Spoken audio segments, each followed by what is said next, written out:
언론을 뜨겁게 달구는 주제지요. 법관 탄핵. 저는 좀 무서웠습니다. 이걸 보면서. 야, 대한민국 이제 찢어지고 찢어졌는데 결국은 사법부마저 완전히 찢어지고 있구나. 완전히. 그래서 자기들끼리 손가락 쥐면서 죽여라 살려라 하는 거고, 게다가 그것을 또 국회에다가 입법부에 당신들이 좀 처리해다오라고 토스하는 것. 이건 정확히 상권 분립의 위반입니다. 아시겠지만 입법사법행정은 자기 영역이 있는 거예요. 탄핵은 특정한 판사가 문제 있으면 있다고 판단하면 입법부는 왜 할 수 있냐? 선출된 권력이니까 할 수가 있는 겁니다. 사법부는 사실 권력이 입법부만 있을 수가 없는 거예요. 선출되지 않은 임명직이기 때문에. 그래서 미국 같은 나라는 법관도 선출합니다. 자, 네, 그래서 어찌됐든 입법부에 탄핵을 요청을 했습니다. 하니까, 근데 이것도 말이 안 되는 거예요. 입법부의 영역입니다. 어떻게 요청할 수 있어요? 막 이야기는 입법부가 사법부에, 야, 저 사람 벌 줬으니까 저 사람 좀 벌 주면 안 되겠어? 라고 요청하면 사법부에서 난리가 날 겁니다. 이건 상권분립에 어긋난다고. 그런데 지금 그 짓을 했어요. 게다가 자기 내부 사람들을 잘라달라고. 어이없는 일이 백주 대낮에 대한민국 한복판에서 지금 벌어지고 있습니다. 네, 양승태 대법원장이 잘했다는 거 아닙니다. 물론 잘못한 점이 있습니다. 근데 그렇다고 해가지고 이 판사들 100명을 불러가지고 검찰에서 조사를 하면서 말하자면은 이 탄핵을 밟겠다. 이거는 정말 아까 마이크 최님이 얘기하신 대로 이제까지 정말 경험하지 못한 미쳐가는 나라고, 이건 정말 오싹할 일입니다. 우리 사회가 법치인데 이 법치의 근간을 흔들어대고 있는 겁니다. 사법부가 완벽하다, 완전하다는 얘기 아닙니다. 그렇지만 법이야말로 우리가 뼈대로 잡는, 기준으로 삼는 것이기 때문입니다. 아까 정말 그 훌륭한 말씀 해주셨어요. 이 히틀러가 말하자면 선출된 권력이었음에도 불구하고 히틀러가 장악을 하면서 최초로 손댄 게 말하자면 사법부였습니다. 그거하고 뭐가 다른지 정말 오늘 오신 분들이 굉장히 하나의 심각한 이 사태에 대해서 딱딱 논점을 짚어주고 계신 것 같습니다. 네.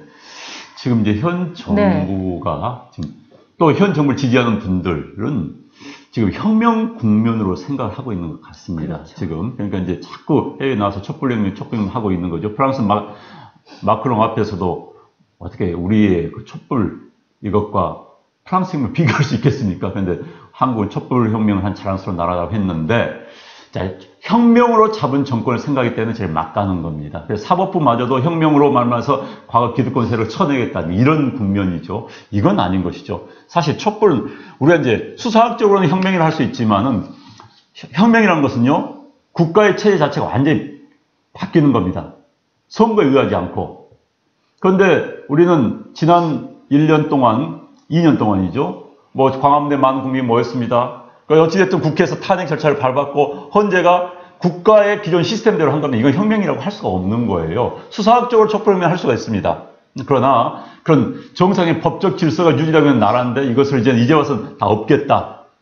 방금 뭐 시안님 법치국가입니까? 라고 했는데 인민재판국가입니까? 라고 했는데 지금 많은 국면에서 인민재판이 가고 있습니다. 적폐청산이라는 것도 마찬가지죠.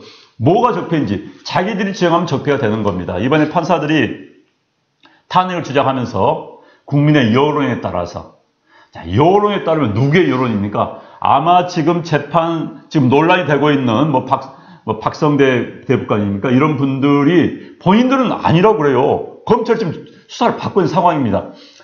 과거 정권 대법관 체제 하에서 물먹었던 분들이 들어와가지고 신주를 형성하면서 이 사람들이 과거에 속된 말 잘 나갔던 분들, 이분들에 대해서 이제 한번 쳐내기 시작하는 그런 국면인데, 자, 누가 잘못 아직 모르는 거예요. 그런데 여기서 여론이 그러므로 탄핵을 해야 된다? 여론, 누구의 여론입니까? 자기들만 여론입니까? 자, 여론으로 법관 탄핵할 수가 없는 겁니다. 네, 전영진 님이 다음 총선 때 민주당 180석 넘으면 나라 떠나는 사람 많을 거다. 이 개헌 저지선을 넘게 되면은요, 마음껏 하게 되는 겁니다. 그러니까 뭐 연방제 통일도 할 수 있는 거고요. 지금 뭐 이 상황에서도 이렇게 온 나라를 뒤집고 쑥대밭을 맡았는데 뭘 못하겠습니까? 그리고 이번에 전국 법관 대표 회의라는 건 여러분 법관들의 대표가 아닙니다. 이 사람들이 지금 투표를 한 사람들의 절반은 뭐냐면 우리법 연구회, 그 다음에 국제인권법 연구회 그 전신입니다. 말하자면 저쪽에 약간 빨간 사람들, 빨간 판사들의 50%가 장악해갖고 이런 결과를 낸 겁니다. 그것도 딱 한 표 많아서 53명 찬성이라고. 그리고 거기에 이 투표에 참여했다가 하려고 하다가 이거는 일방적이다. 그리고 그날 안건을 그날 내는 경우가 어디 있습니까? 생각할 겨를이 없는 거죠. 이래가지고 그냥 자리를 박차고 나온 사람도 있고요. 근데 여기에서 여러분 앞으로 어떤 일이 일어나는가 한번 곰곰이 따져봐야 될 겁니다. 첫째, 특정 성향의 판사들이 이렇게 물갈이가 돼갖고 이렇게 우리 법을 휘두르면은 이 나라는 법치 국가가 아니라 좌파가 모든 것을 정하는 좌파 국가가 되는 겁니다.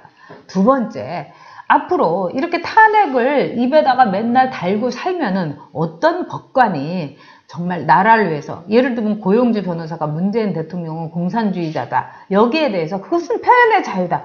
이렇게 누가 판결을 내릴 수가 있겠습니까? 그렇게 판결 못 내립니다. 왜? 판사가 탄핵을 나가는 것은 일생일대의 수치인 정도가 아닙니다. 이것은 자기의 모든 정체성을 부인당하는 겁니다. 그렇기 때문에 정말 탄핵을 하겠다. 법관을 탄핵을 하겠다. 이거는 우리나라 역사상 가장 무시무시한 하나의 사건이다. 이렇게 봐야 될 겁니다. 그러니까 지금 이 법관들이 탄핵도 어떤 탄핵을 하려면요, 제목이 있어야 되는 겁니다. 그러니까 탄핵을 하려면은 헌법과 법률의 위반이라는 전제가 있어야 되는 겁니다. 현재 이 사람들이 뭐가 헌법 위반되고 뭐가 법률 위반되는지 정해진 게 없어요. 검찰 수사 단계인 겁니다. 만약에 이제 입법부에서 탄핵을 하려면은 어느 특정 판사가 누가 보기에도 야, 저건 문제가 많다. 법법에 해했다. 하고 명확히 범죄 혐의가 드러났을 때 찍어서 탄핵을 할 수 있는 겁니다.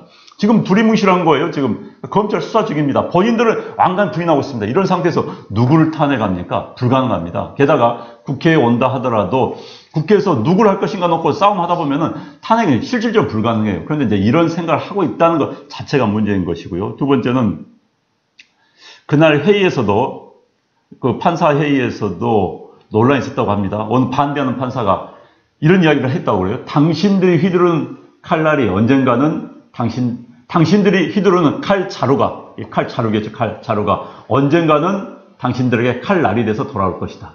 맞습니다. 지금 칼자루를 잡고 칼 휘두르고 있는데 언젠가는 돌아올 수가 없습니다. 저는 굉장히 무서운 게요. 이렇게 이제 나뉘잖아요. 그럼 언젠가 정권이 바뀌면요, 이 판사들도 물러난다 이겁니다. 그럼 새로운 판 들어온다. 그럼 이제 사법부가 신주를 굴주에 정말 국회의사람을 싸움판이 돼버리는 겁니다. 그럼 누가 믿습니까? 저도 지금요, 만약 우리가 재판을 받게 되면 이제 이렇게 될 수밖에 없어요. 이제 우리 이런 방송 하잖아요. 이런 방송 하고 나면 저 판사가 무슨 성향이지? 저 판사가 저쪽 성향이면 아유 나는 죽었구나. 저쪽 판사 어떤 성향이면 그래 우리의 사정을 좀 이해해 주겠구나. 이렇게 돼버리는 거예요. 이렇게 되면 판사를 누가 믿습니까? 판사에 따라서 판결이 달라진다고 생각하면 판사를 믿고 사법부를 어떻게 믿습니까? 재판할 수가 없는 거예요. 그걸 지금 자초하고 있는 겁니다. 이렇다면 사법부의 신뢰가 떨어지면 국민들이 이제 전부 유죄 판결을 받으면 재판부 앞에 가서 대응할 수밖에 없고, 이제 판사들 배척이라고 합니다. 나 저 판사한테 재판 못 받겠다. 배척이 엄청나게 늘어납니다. 사법 운영이 안 되는 겁니다. 그걸 모르고 지금 사법부를 장악하겠다고, 우리 이념을 장악하겠다고, 자, 사법부 자체를 죽이는 거 본인들 알아야 됩니다. 그러니까 이 나라가 더 이상 법치가 아니다. 이렇게 봐야 될 겁니다. 그리고 아까 이익은 님도 보수들이 전투력을 가져야 한다 이러는데, 지금 좌파들이 하는 걸 보면 아까 크리스탈 베이 님도 그러셨어요. 정말 치졸하고 옹졸한데 너무나 아주 정교하다, 정밀하다. 지금 이 사람들은 퀴시트를 제가 보기에는 분초를 짜가지고 하는 것 같습니까? 김재동이 같은 사람은 나와가지고 막 그 선전을 하고 있고요. 선전된 노릇을 하고 있고, 거기다가 좌파 언론들을 쫙 빗받침을 해주고 있고요. 지금 이 상황을 보면은 한마디로 소름 끼치는 상황이다. 이렇게 볼 수 있습니다. 지금 아까 이케이님이 얼마나 사법부가 잘못했으면 이런 꼴을 당하느냐.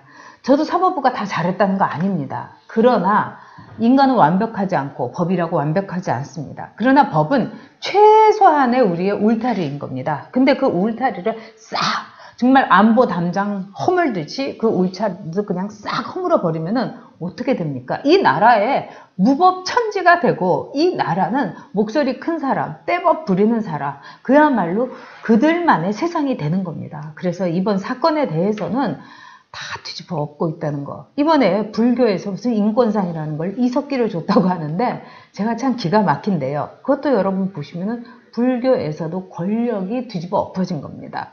왜 그 총무원장에 대해서 그렇게 흔들고 그래서 총무원장 사표 내고 그 난리를 쳤겠습니까? 아, 우리도 바꿔야지 이러면서 이른바 야전에 있던 그 중들이 나와가지고 또 권력을 잡겠다고 난리를 친 겁니다. 그래가지고 뭐 전에도 뭐 그러긴 했습니다만 그래도 이석기한테 무슨 불교 인권상을 주고 그런데 이제 사법부까지도 이제 권력 쟁투에 아주 불이 지펴진 겁니다. 그러면서 그걸 국회로 넘겼어요. 더불어민주당 뭐라고 했습니까? 13명이 있다고. 기가 막히지 않습니까? 네. 소름 끼치는 일이에요. 네. 정말 사법부 이번에 흔드시는 판사님들 네. 알아야 돼. 결과에 대한 자꾸만 결과에 대한 책임. 이게 공직자의 가장 중요한 덕목입니다. 흔드는 거 좋아요. 아주 좋습니다. 저는 다시 한번 중국의 문화대혁명이 생각이 납니다. 홍위병들 생각이 납니다. 흔들었지 않습니까? 그들도 이야기 때 적폐였습니다. 네. 공자사상 한다면서 공자사당들 다 때려 부수고 다녔습니다. 정말 대학 교육 받은 사람들 다 하방시키고 있습니다. 지식인 하방했습니다. 왜? 다 적폐라고. 세상을 새로 만들겠다고. 그 결과 중국이 어떻게 됐습니까? 20년 30년 4천만 명이 굶어 죽었습니다. 자, 지금 대약진운동과 맞물려서 이야기하는 겁니다. 그런데 그런 걸 좀 알아야 되는데 지금 이런 식으로 대한민국 엎어놓는다? 사법부요. 아까 말씀드린 것처럼 사법농단 타령 다시 한번 나올 수밖에 없습니다. 아마 정권이 바뀌어가지고 또 사법부의 수장이 바뀐다면 현재 판사들이 사법농단의 주범으로 다시 사법부, 검찰 수사 대상이 될 가능성이 매우 높습니다.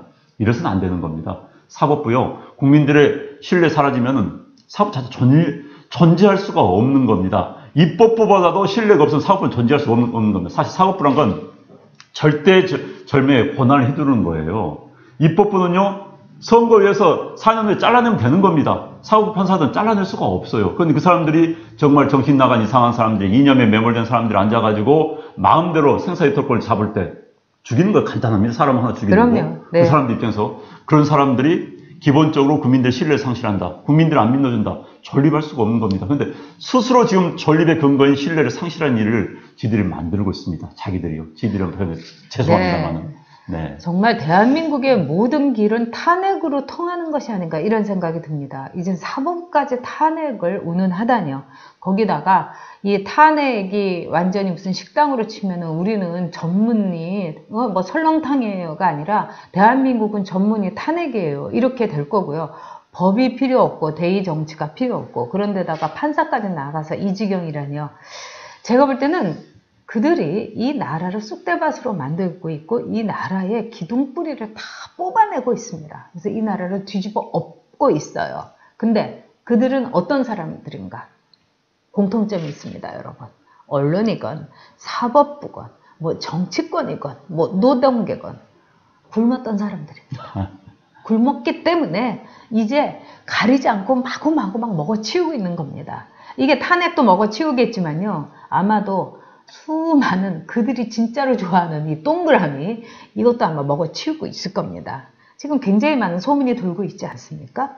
그 다음에 북한에 대해서 우리가 아니 왜 저렇게 목을 메고 있는가. 그리고 김정은이를 데리고 오기 위해서 그냥 교통비도 안 주고 차비도 안 주고 데리고 올 수 있겠는가. 우리가 의문하는 것들이 하나하나 요즘 시중에서 떠돌고 있습니다. 그런 점에서 사법부, 탄핵 운운하는 사법부, 그들도 역시 김제동과 같은 전위대에 불과하다. 이렇게 결론을 내리겠습니다. 그리고 상당 부분이 거기는 질시와 질투도 있습니다.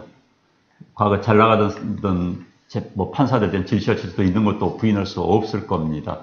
잘 나간 건 결국 당신은 아방가 아니냐. 이 시각이 굉장히 문제인데요. 한국 사회 주류 사회에 대해서 이른바 변방에 있던 분들이 이런 시각이 있습니다. 저 사람들은 잘 나갔다. 그럼 잘 나간 사람 자기 노력도 있고 실력도 있는 겁니다. 근데 그건 깡그리 무시하고 네. 일부가 속된 말로 해서 잘 비비고 뭐 아부 잘해서 있습니다. 그것만 보고 저 사람들은 정권에 불붙어서 아부하고 무슨 뭐 하고 사람들 속이고 편법 쓰고 해서 여기까지 올라왔다. 이런 시각으로 모든 걸 보는 거예요. 물론 그런 사람도 일부 있습니다. 그러나 자기 실력으로 묵묵히 올라온 사람도 많이 있는 거예요. 몽땅가리 변방에 있던 사람들이 줄에 있는 사람들은 그런 사람들하고 쳐내는 겁니다. 그걸 핑계로 이유돼서 그건 아닌 것이죠. 어쨌든 노력하고 열심히 했던 사람들, 이번에 판사들 가운데서 정말 지시받고 문서 작성한 사람들이 대부분입니다. 또 지시 자체도 우리가 앞으로 논란이 될 거예요. 그게 과연 정말 불법이었는지 대부분에 관련을 해가지고는요. 그래서 그걸 가지고 이제 밀어내고 한다. 결국은 언젠가는 아까 말씀한 칼은 다시 본인들에게 돌아올 수가 있습니다. 그렇죠. 부메랑이 되는 거죠. 네. 네, 유영기님께서 4.3 사건이라든가 여수 반란 사건에 대해서도 지금 그거를 항쟁으로 혁명화하고 있다 하는데, 이따가 채팅 라이브 때 한번 얘기를 하도록 하겠습니다. 이 4.3 사건이라는 거는 500명의 남로당이 일으킨 겁니다. 여순도 마찬가지고요. 그런 점에서 여수하고 또 순천하고의 또 정서가 다릅니다. 굉장히 복잡한 건데, 이들은 이제 한 묶음으로 가갖고 모조리 혁명이다 이러면서 탄핵과 혁명, 이것이 지정곡이 돼버렸습니다. 그렇지만은 우리 힘내야 됩니다, 여러분. 이 나라는 우리의 것이기 때문입니다.